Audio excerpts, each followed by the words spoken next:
Sadashiva Samarambam Shankaracharya Madhyamam Asmadacharya Paryantam Vande Guru Param Param Ishvaro Guratmeti Murti Beda Vibhagine Vyomabda Vyapta Dehaya Dakshinamurtaye Namaha Savavedanta Siddhanta Gocharam Tamagocharam Govindam Paramanandam Satguru Pramatoshmaham Om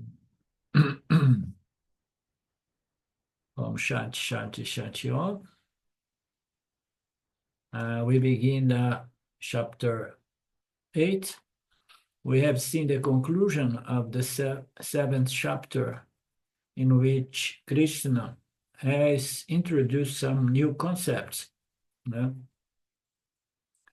And Swami told us that because of this introduction in the last moment and without explaining, so it was a good reason to create the eighth chapter, so that Krishna could explain himself in regards to those new terms, technical terms that he has presented to Arjuna.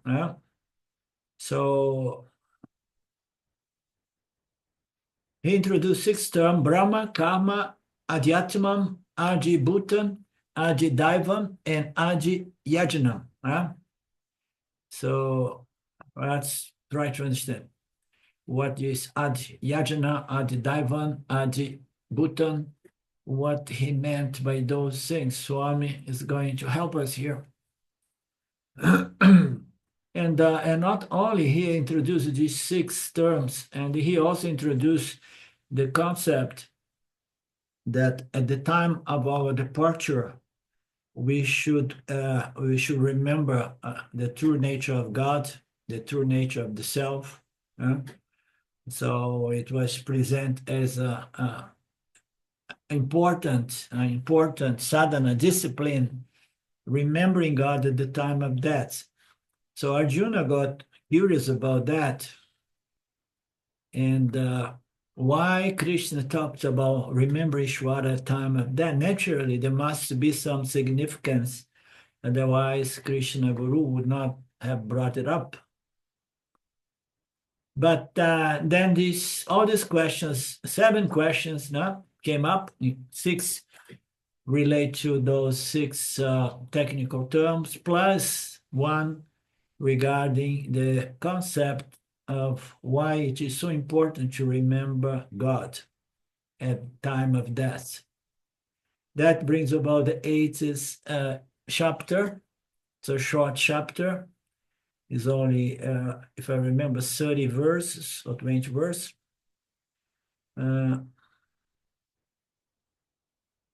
So Swami, he said, by way of answering Arjuna's questions, Krishna introduced an important topic of Upasana, otherwise called Saguna Ishvara Dhyanam.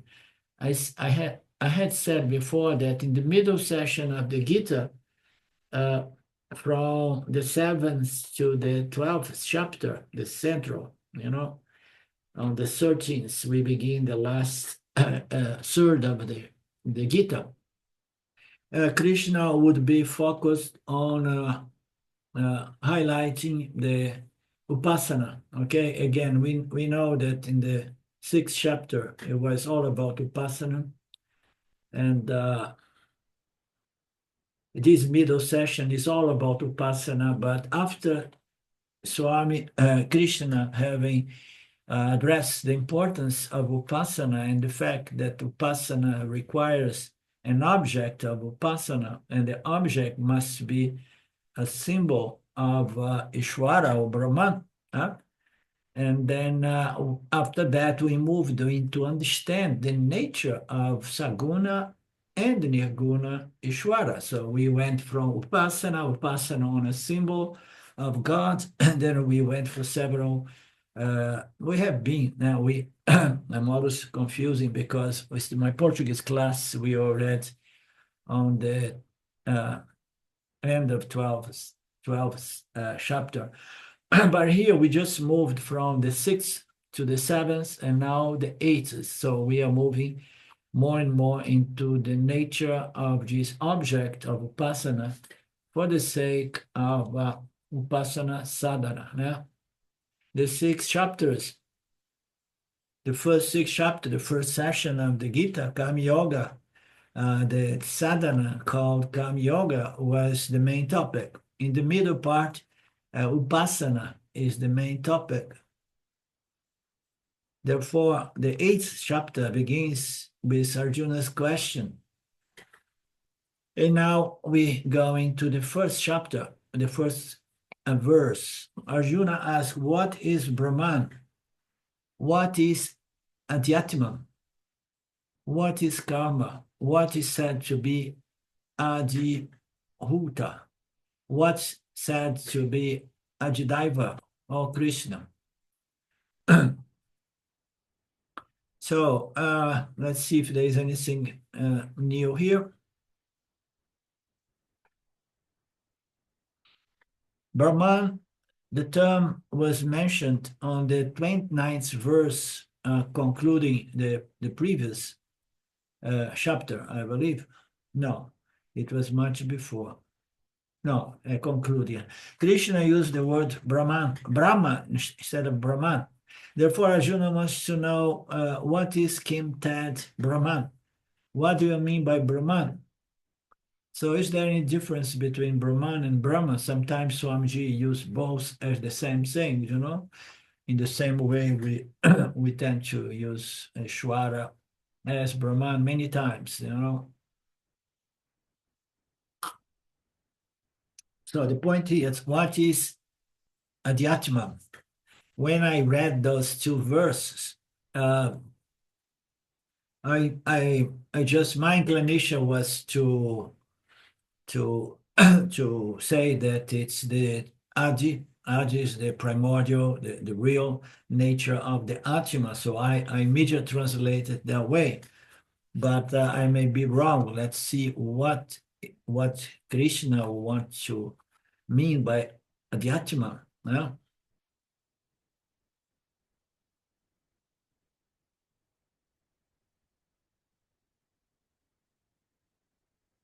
What adhiyajñā, and then the other was karma shakilam. The third question is what is karma? Yeah? What do you mean by karma? The fourth question is adhibhutam, Kim. What is the meaning of this strange technical word that most probably means something that we know by other words, but sometimes here and there our tradition presents new technical terms. So Krishna kept introducing these new terms. The fifth question is, what is adhidaiva? Yeah? Adhidaiva, this word also was introduced in the last verse of the 7th chapter.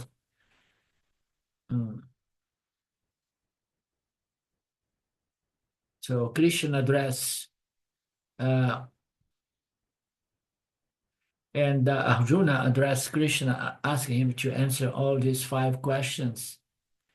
And then 2 more words are there. Therefore, 1 more verse, Arjuna's question asks in the verse 2, what is adhiyajñā?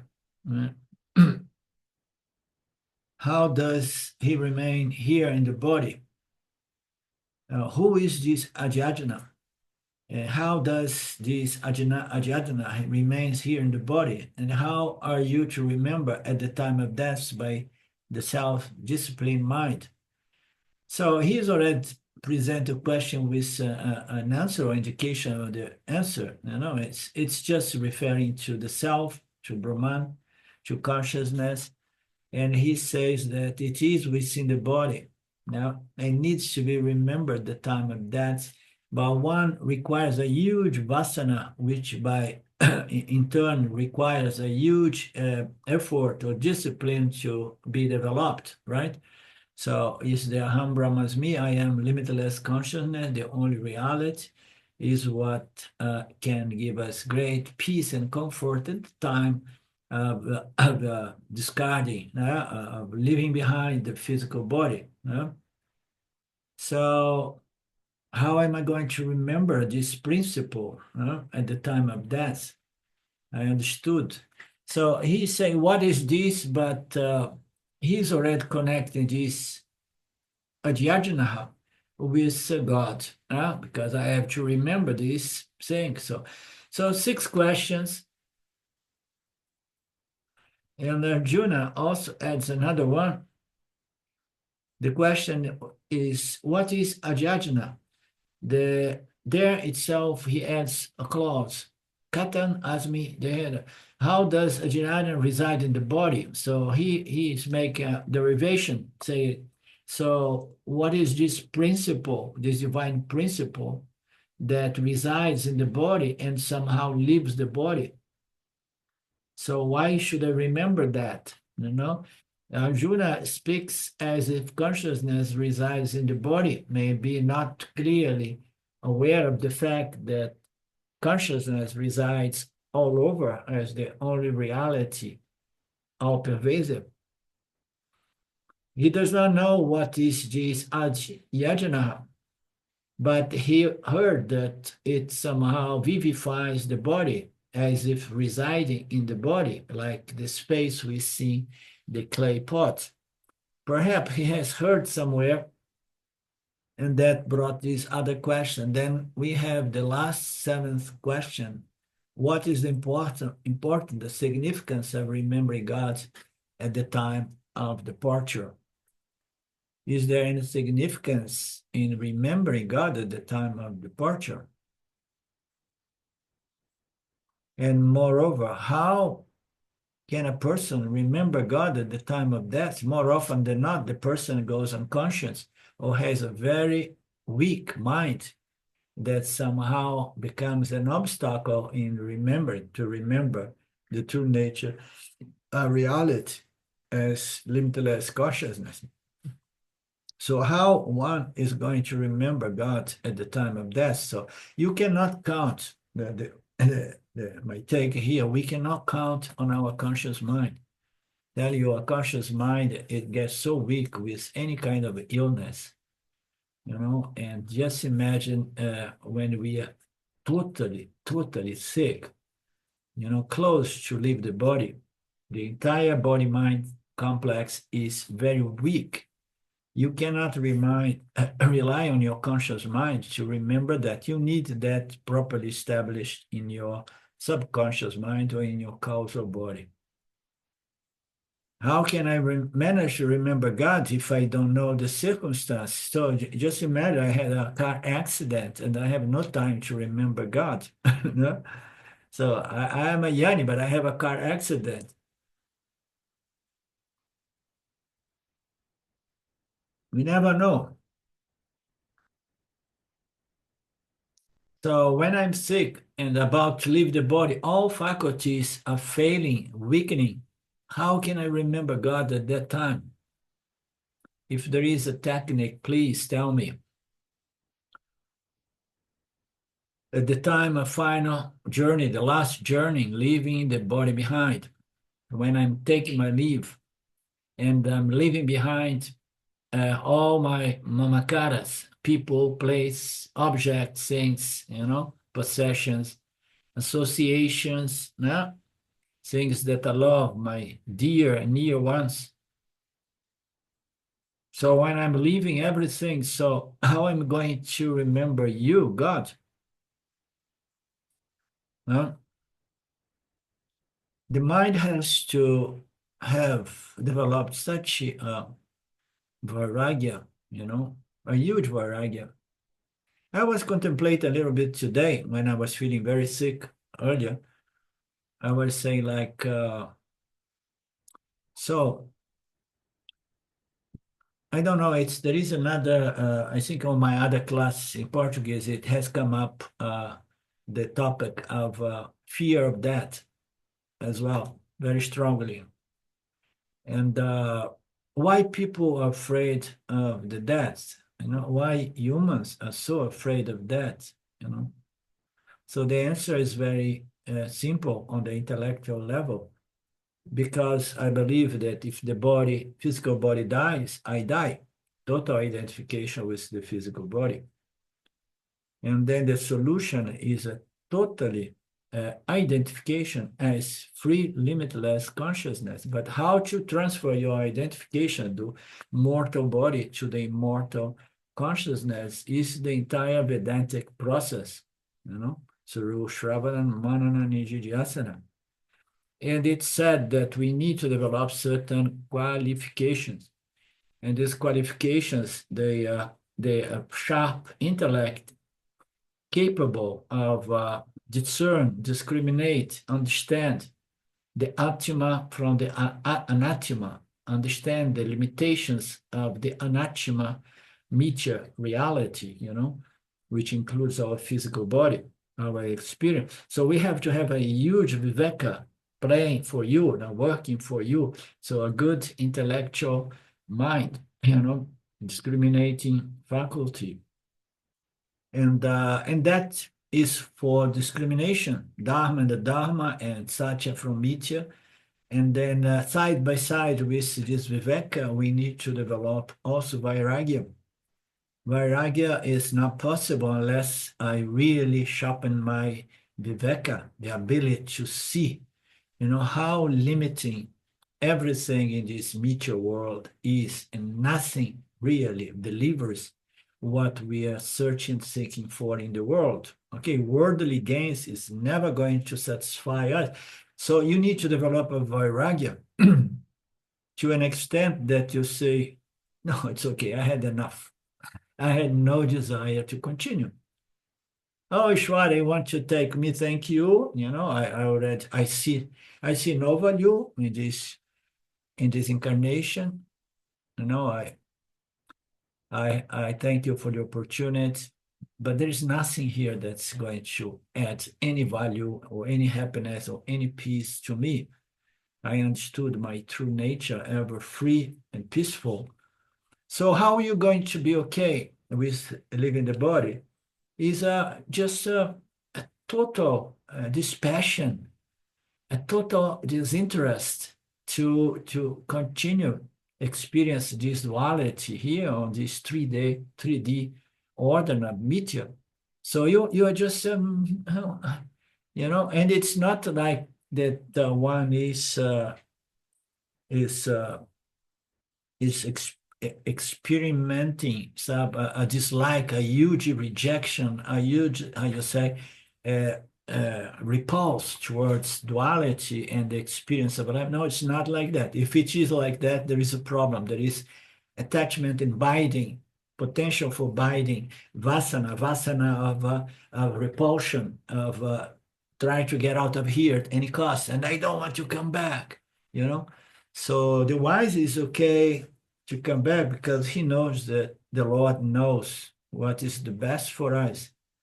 But the yoni must come to a point of having a total okayness, because there's nothing here that can add anything to me as consciousness, So how are you going to remember God if God is your true nature? So you're going to remember only if you get this knowledge well established in your mind, to the extent that leaving the body behind is not going to terrify the jiva. Otherwise, leaving the body behind terrifies the jiva, and then the mind is totally disturbed. And then Ishwara understands the situation and says, okay, I'm not going to be able to pull this soul from this body. I need to put this body, this person unconscious, so that I can do this fine surgery. I'm detaching the soul from the physical body, detaching the mind from the physical body. So remembering Ishwara is something that we need to establish preferably before we die. And there is an expression in New Age kind of spiritual world that was die before you die.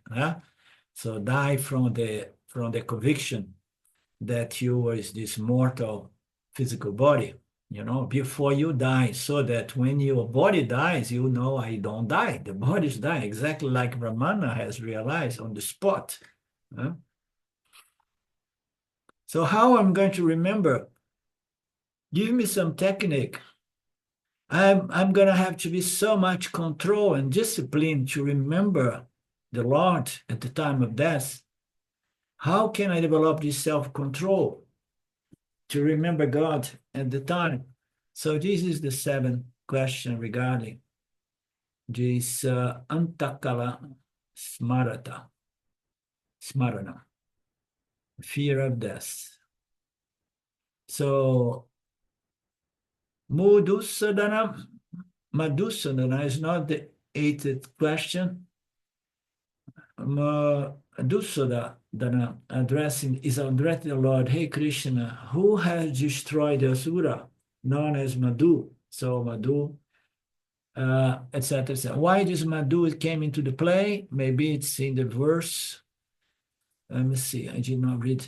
What is this? It remains, how you remember? Or Madhusadana. He was calling Krishna, the Lord, Madhusadana. There are so many different names that Arjuna used to refer to Krishna along the 18 chapters of the Bhagavad Gita, and this is a new one.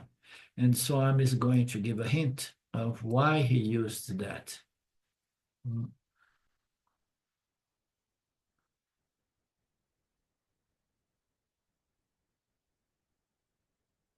Madhusana is addressed to the Lord,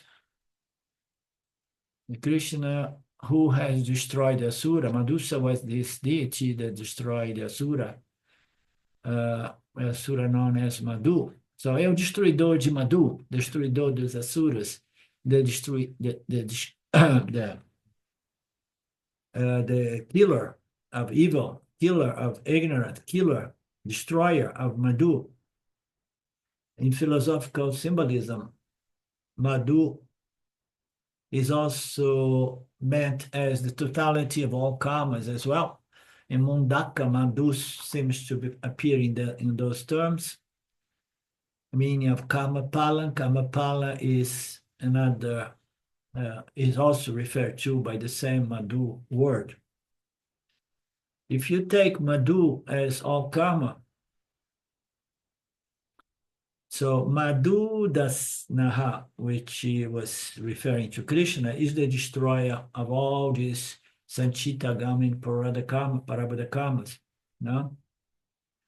So the one who destroys ignorance, one who destroys the karma of the person by shifting one's identification from the karmic body-mind-sense complex to karma-free conscious existence, are the scriptures, is the body of knowledge revealed to us by the Lord, the Vedanta, the Upanishads, who gives moksha, the teachings. Answer these questions. The eighth chapter begins with Arjuna question, and Lord Krishna has to examine. Okay, it's as if Krishna is doing an examination or exam to Krishna. Now Krishna is going to have to answer that they play here, not any two or three, or like choosing the answer. So Krishna does not any choice like that. He has to explain one by one. Okay, now Arjuna is putting Krishna to the test. That's what it is. So you are the super guru. So now I want to see if you can really answer these questions, And then the Lord, most gracefully, he answered, the supreme imperishable entity, meaning to say conscious existence, the only reality, is Brahman, that which is beyond mortality, time, space. The self is said to be adhiyajñā. So the adhiyajñā was meaning the self, as I had inferred last class.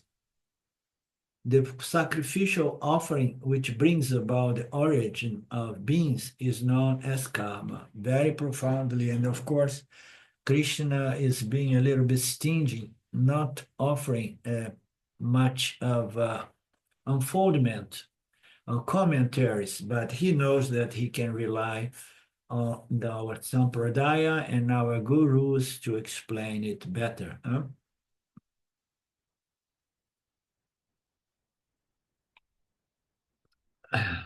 Let's see. Krishna begins his reply. The first question was Brahma. The word aksara means the imperishable principle. Okay. Paraman means the highest. The greatest imperishable principle is what we call Brahman. Brahman is conscious existence of non-dual nature, the only reality. And why Krishna adds this adjective, Paraman? If Krishna used the word aksaram, it may be mistaken as alphabetic letter because of the word akshara, and then he goes into some Sanskrit technicality here. A person may take aksaram by the letter, the root verb. Okay. So, bottom line, Brahman is called Aksharam in the Mundaka, okay? And then in Mundaka, Brahman is also called Aksharam.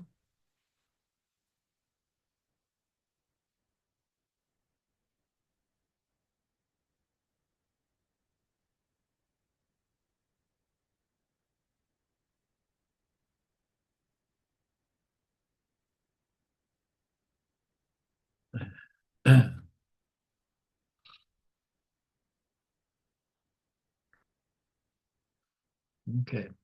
What is the meaning of Akshama? So could it be imperishable? Aksharam. Oh yeah, the imperishable principle, yeah. The word Akshara means the imperishable principle. Okay. So many different technical terms point to the same aspects of our true nature as conscious existence, the only reality.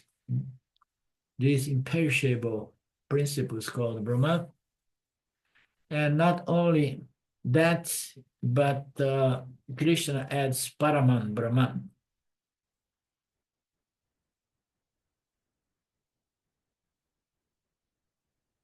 What is that principle which is imperishable? There is only one thing that's imperishable, is the nature of consciousness, Chaitanya Tattva, Savagata, Chaitanya Tattva.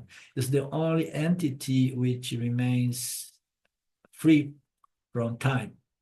Time and space is a superimposition upon this Chaitanya, as consciousness. And our very body is decaying and dying at every moment, and it goes on a faster pace as we age more and more. To put in the 7th chapter language, Paraprakriti is perishable, and Paraprakriti is the Chaitanya Tattva, the imperishable. What is Brahman? The eternal conscious existence. Okay, more explanations of Sanskrit. Brahman is said to be vast and limitless entity. Therefore, they add this param, yeah? And they use the expression of param. What is it? Paraman. Param. Infinite, limitlessness.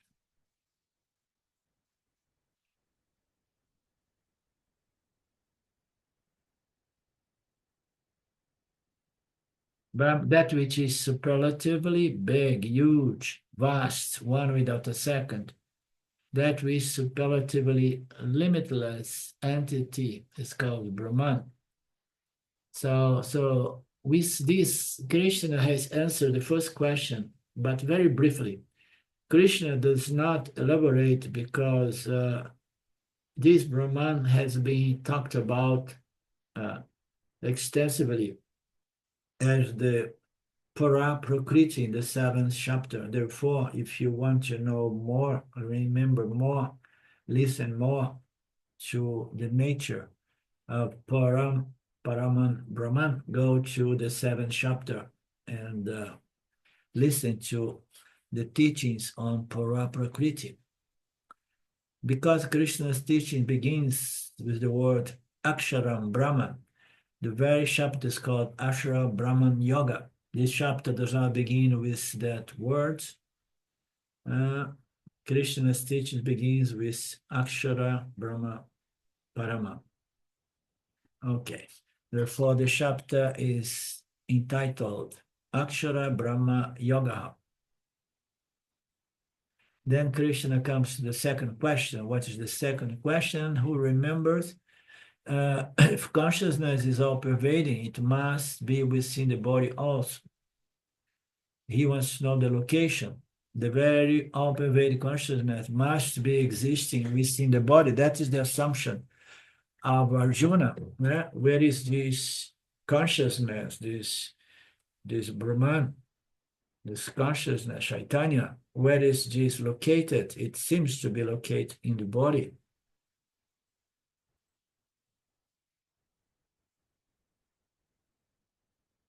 And here, when we see Atma, Atma means the Shahira, the body, not consciousness, not the self. From the angle of Samasti or total, it's called Brahman. But from the angle of the individual, it's called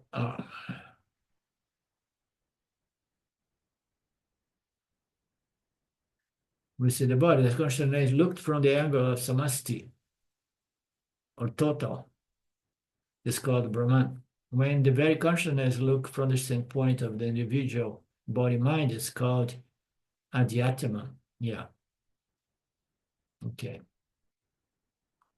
So adhiyajñā is just consciousness reflected in the subtle body to produce the individual consciousness. So the word svabhavaha means the inner essence of the individual. Is the consciousness within. Brahman is Paramatma. Adhyatma is Jiva-atma. So different terms, the same logic, the same concept. Brahman is original, limitless, universal, conscious existence, and Adhyatma is the Jiva-atma, which is consciousness seen in association with the body-mind complex. Brahman is the consciousness when we look from the macro angle. Adhyatman is the consciousness from the micro angle. Consciousness is the same. Two different words are used here because of two different terms of reference. It's good. It's good to look at this nuance because it helps, for people to understand in which way the human consciousness is of the same nature of universal pure consciousness. So Brahman is this consciousness. Adhyatma, which is this reflected consciousness, is the Jivatma, is the self. Brahman is consciousness seen from the macro angle, and Adhyatman is consciousness seen from the micro angle. Consciousness is the same. Two different words used for different, and this is very common for us as well. A person remaining the same, it plays different roles, and then it can be seen as a husband or a wife from the standpoint of husband and wife, but can be seen as a father, a mother, or a son or a daughter, depending on the standpoint. This is called Sabha Prakriti Nimitam in technical language. Different roles a person plays, and but the person is one and the same. Likewise, consciousness is the one and the same.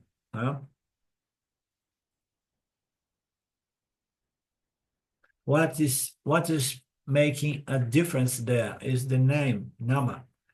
The nama differs. Consciousness is one and the same, but the mind receives a superimposition of the gunas of Mayas, producing itself, which is human consciousness, or pure saying, the mind. That consciousness is called paramatma, and consciousness is called jivatma. The same consciousness receiving two names, paramatma, jivatma, and that is the logic that allows us to understand and claim tatvamasi, yeah? Meaning to say jivatma is of the same nature as paramatma. So on the micro point of reference, I am the atma of the jiva. From the macro point of reference, I am limitless atma, nirguna, free from any qualities or attributes imposed by the gunas of Maya. You guys feel free to interact and present some comments or questions, okay? This just all seems so, we're just going with definitions. It's kind of just on it. The concepts we know, it's just different words. They break things with different terms to help us to understand the nuance of this process by which one's true nature is revealed, yeah? As paramatma. On the macro level, there is only paramatma. On the micro level, there are infinite numbers of jivatmas, but they are not really real. That in the same way, the namarupas of gold are not real, only the gold is real. Yeah? And then it starts wrapping up this explanation, become more clear. What is karma? This is the most important, one of the most important here. What is karma? Because on those last two verses, he mentioned about karma, Krishna, without explaining.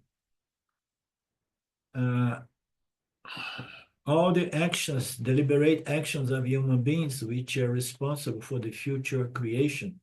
So this is the point by which we can understand why human beings are co-creators, but not co-creators in the sense that they can change the course or direction of the collective human mind or the circumstance on a planet, okay? That is a slow process. You know, they call it yugas. Through yugas, the quality of people's thoughts, attitudes, words, and deeds, they change. And then the karma, which is the byproduct, the fruits, are going to change as well. So all the actions is what's shaping the future universe, the future planet. All deliberate activities of human beings are responsible for the future of this planet. This is called karma. According to our scriptures, creation is not an accident. Creation is a clear incident caused by actions and its results.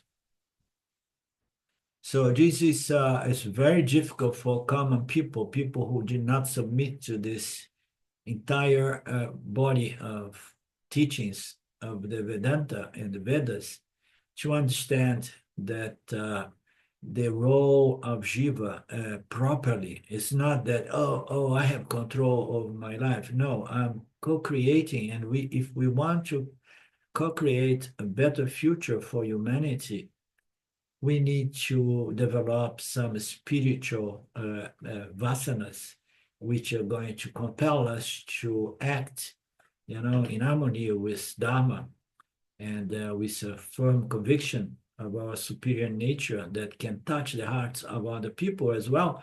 That's the only way. Yeah? That people say, no, the power to create, mind over matter. So it happens, yes, but it must be done gradually, collectively. But right now we are seeing a decline of a collective mind of humanity in this planet. You know, Arjuna, I mean, I'm sorry, I called you Arjuna. Krishna is better. I don't think in this time, without this knowledge, I would be able to carry on.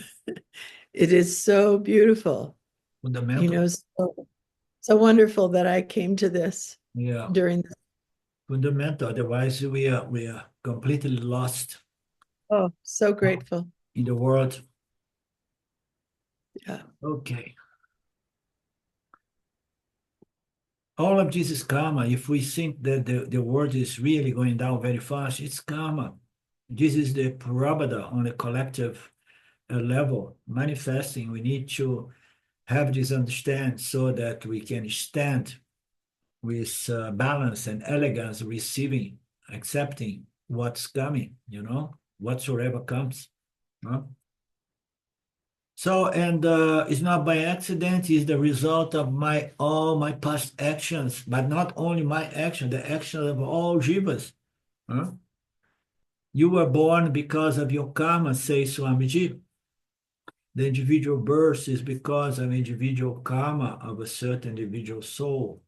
The birth of humanity is because of the karma of the humanity. Now we are going into the collective mind of the planet, for example.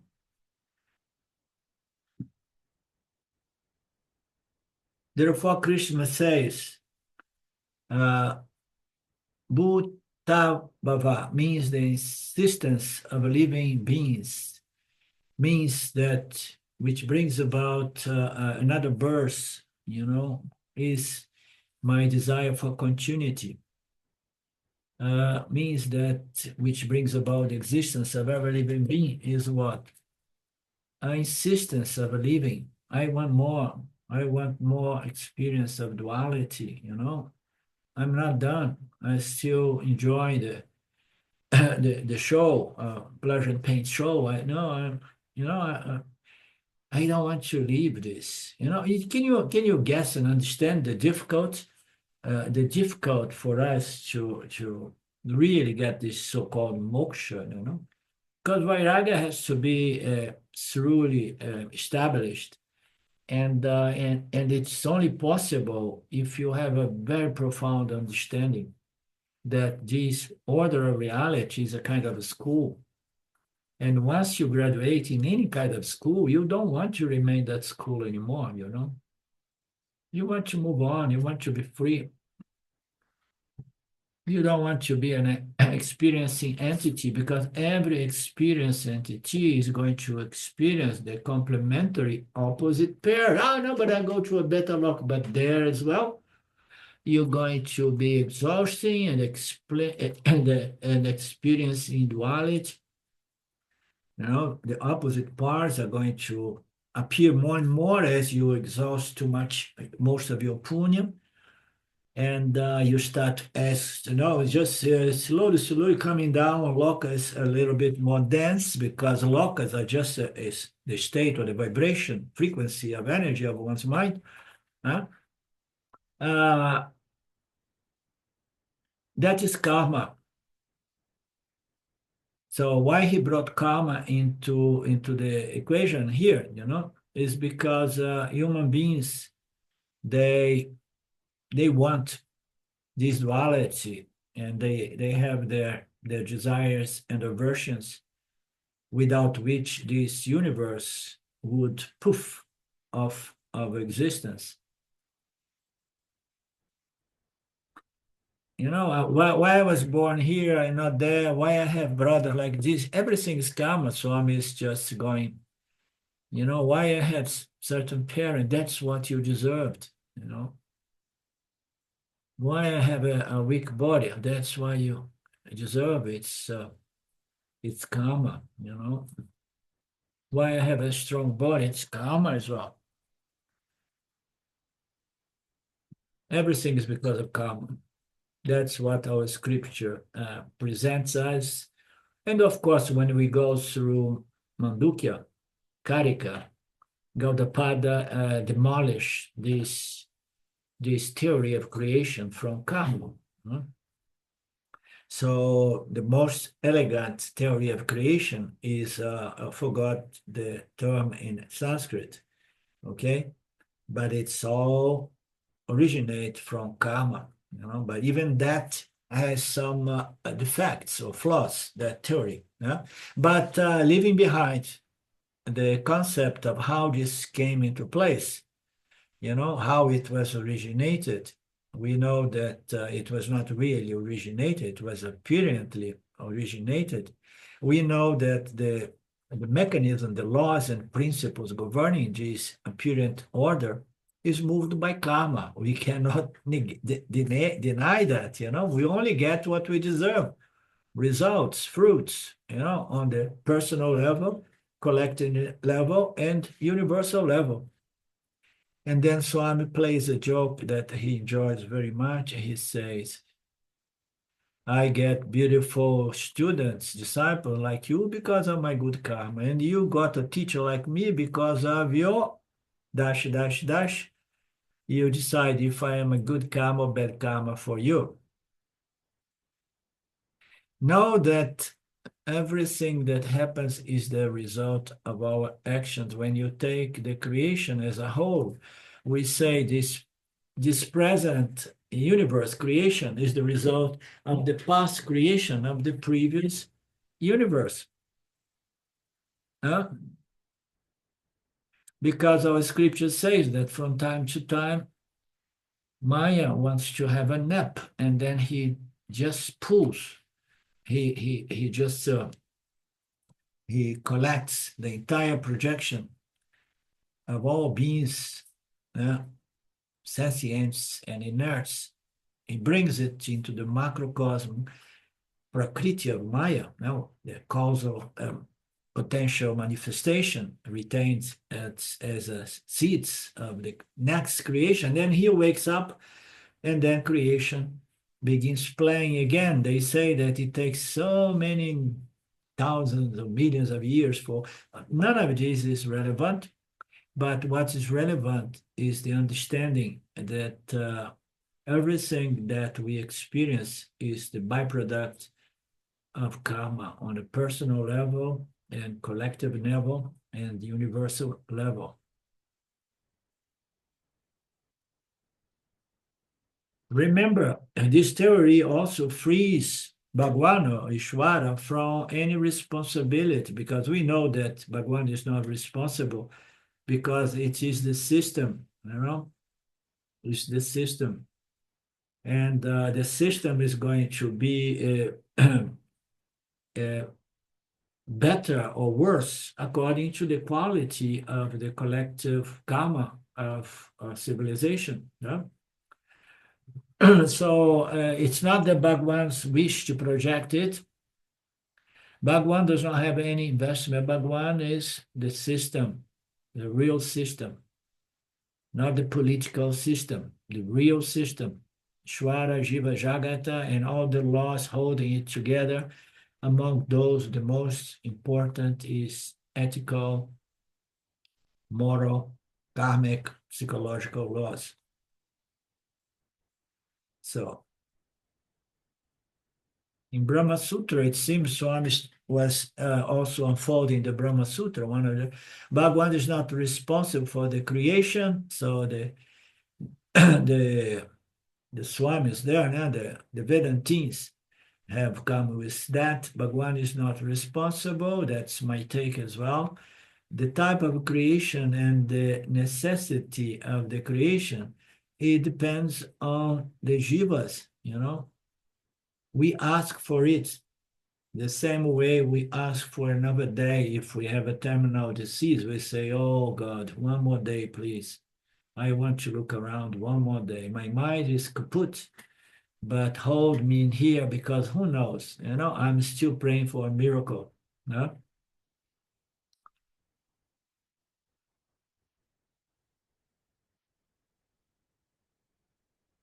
Oh, because we say our scriptures say that we have 14 lokas. Not because Bhagavan says I'm going to structure it like that, 14 lokas.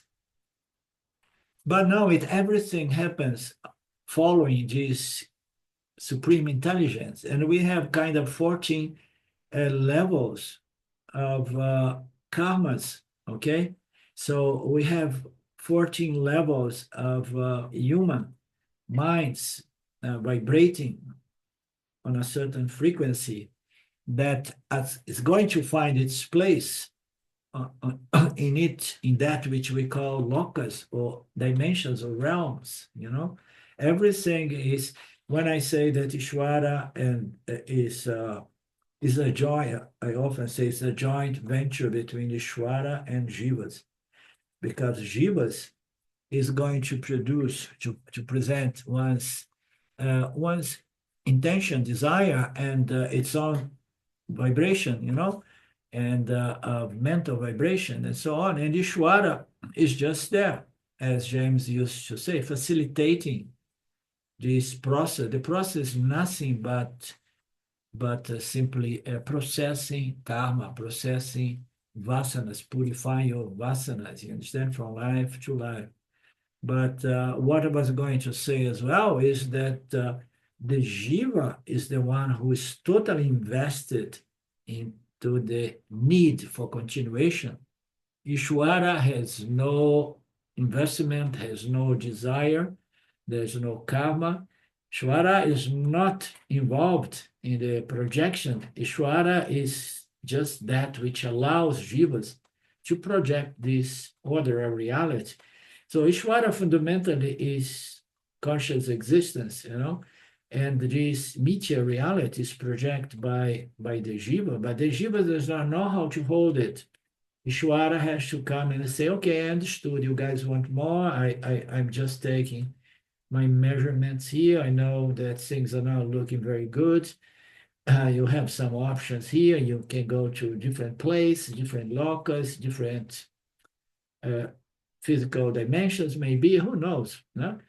But he's not invested. The jivas are the one saying more, and if possible, better and slightly different, as James used to say. No?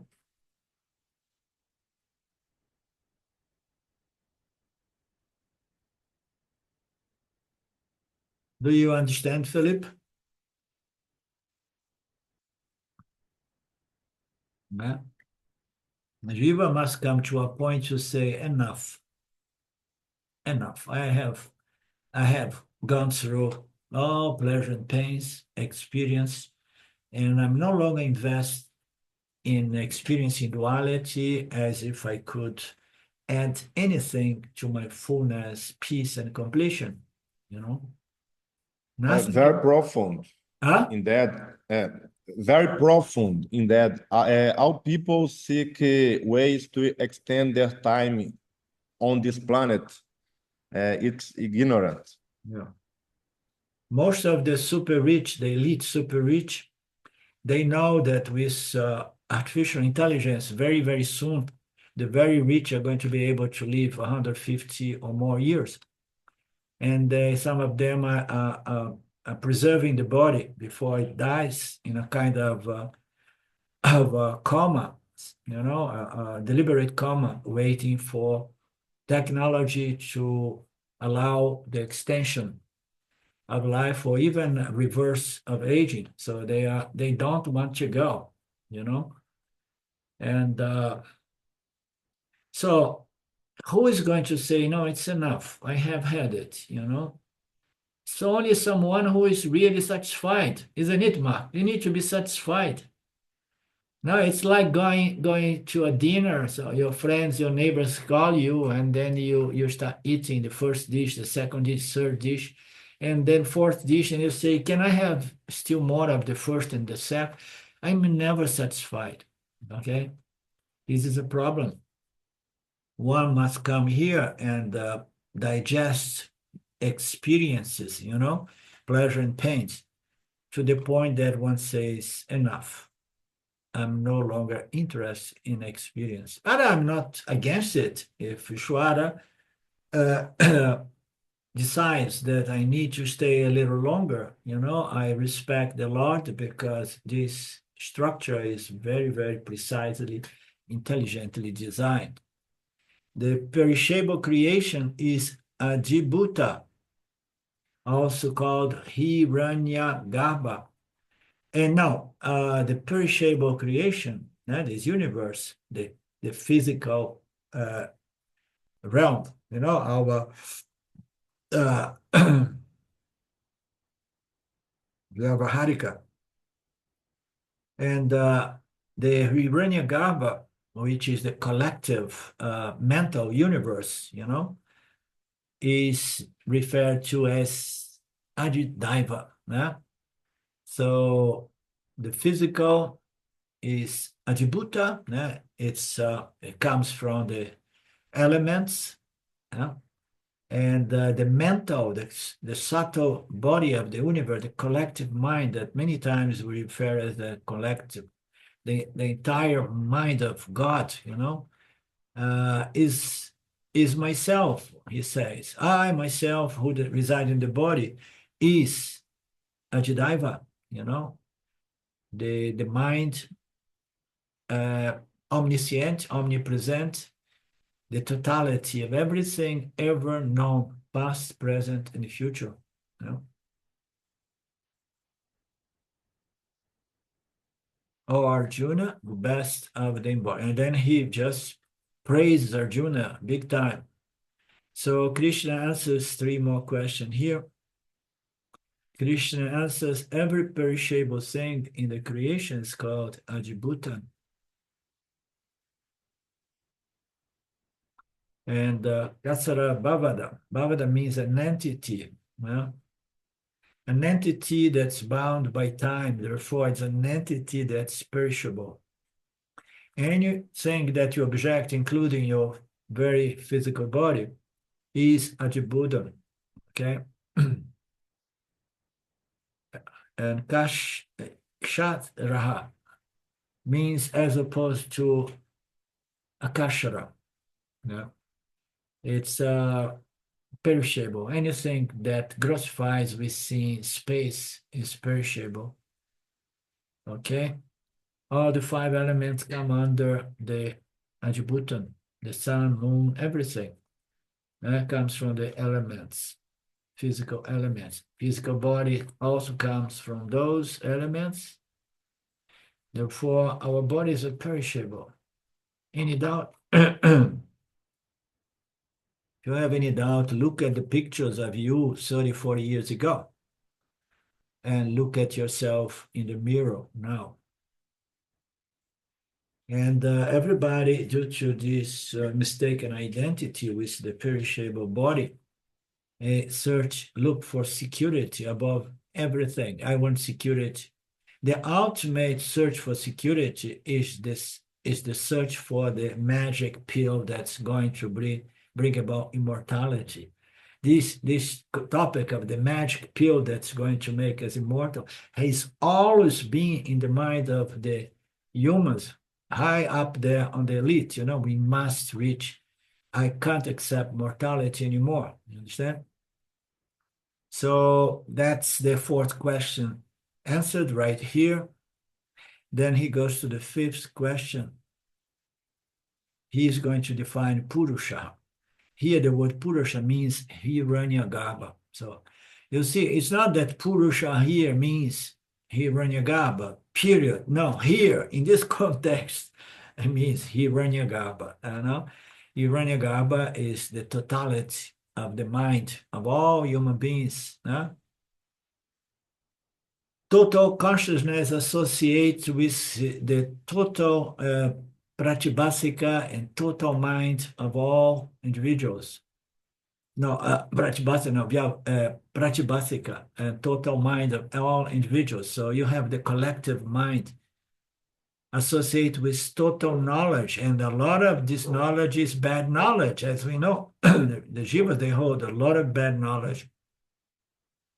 If you don't remember, go back, revisit Tattva-bodha. Consciousness associated with the totality of all minds is called Hiranyagarbha. Okie dokie. I'm going to... Well, what happened?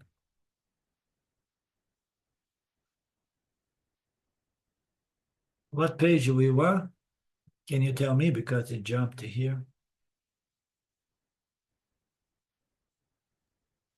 1531. 1531. Is that correct?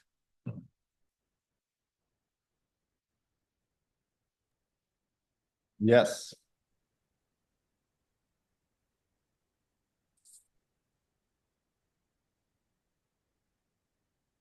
Okay. Okay, so we meet again this coming Monday. I'm happy that I got better enough to do this session with you guys. We meet So- again. Thank you so much. We meet on Monday. Om Purnamada Purnamidam Purnamudachyate Purnasya Purnamadaya Purnamevavashishate. Om Shanti Shanti Shanti. Om. Namaste. Much love, kisses and hugs. Thank you, Arlindo. That was great. Thank you so much. Thank you. Remember, Felipe, you're not gonna die, huh? You will See never. you tomorrow. Yeah. What's going on here? Okay, dokie. Namaste. Bye now.